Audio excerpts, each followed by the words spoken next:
fondasi awal dari perselisihan ini.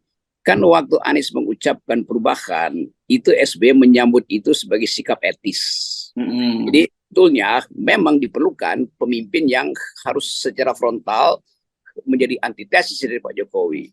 Tapi pada waktu itu belum dihitung apakah yang etis itu juga masuk akal atau possible secara politis. Kan itu hitungannya itu.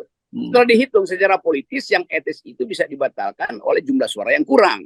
Jadi kemudian terjadi semacam kalkulasi pragmatis bahwa memang intinya bukan memenangkan secara etis aja, tapi secara politis juga mesti dimenangkan. Atau kalau saya pakai bahasa lain, bukan kualitasnya aja yang mesti kita ucapkan, tapi juga kuantitas. Nah, kuantitas itu menyangkut hitung-hitungan suara tuh. Dan memang saya kira memang udah dihitung bahwa ya potensi itu bisa diperoleh, yang etis itu harus menumpang pada yang politis, kira-kira begitu. Karena yang politis itu hanya mungkin diperoleh kalau Jawa Tengah dan Jawa Timur dimenangkan oleh Anies tuh.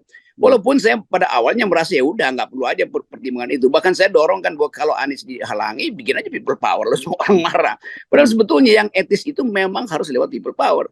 Tetapi tentu itu nggak mungkin karena Nasdem tentu pragmatis, PKS juga pragmatis, bahkan juga Demokrat nggak mau ambil opsi itu kan. Walaupun kita hitung sebetulnya kalau mau perubahan ya jangan bawa orang yang masih ada di dalam gerbong kekuasaan kan, dasarnya begitu. Tapi udah kita mau lihat bagaimana sebetulnya Demokrat itu membaca keadaan ini. Saya melihat bahwa SBY memang tersinggung atau sebutannya tergores secara etis tuh. Tetapi semua orang juga menganggap ya goresan etis itu kan sebetulnya pragmatis saja sifatnya tuh. Nah kita ingin supaya tetap diperlukan satu upaya untuk mendorong perubahan ini baik secara etis maupun secara politis. Nah, menggabungkan itu yang susah tuh. Sementara SBY menganggap tidak etis kalau dia disingkirkan, sementara pihak Nasdem menganggap demi yang politis, yang etis itu ditunda dulu tuh, nanti diatur ulang tuh kira-kira tuh. Tapi udah terjadi itu, jembatan udah dibakar, sekarang tinggal cari cara supaya ada perahu yang menyeberangkan Demokrat kembali ke pertarungan gagasan yang dasarnya adalah etis tuh. Tapi saya tetap melihat bahwa ada potensi karena keadaan kita itu memungkinkan juga Pak Prabowo berhitung ulang.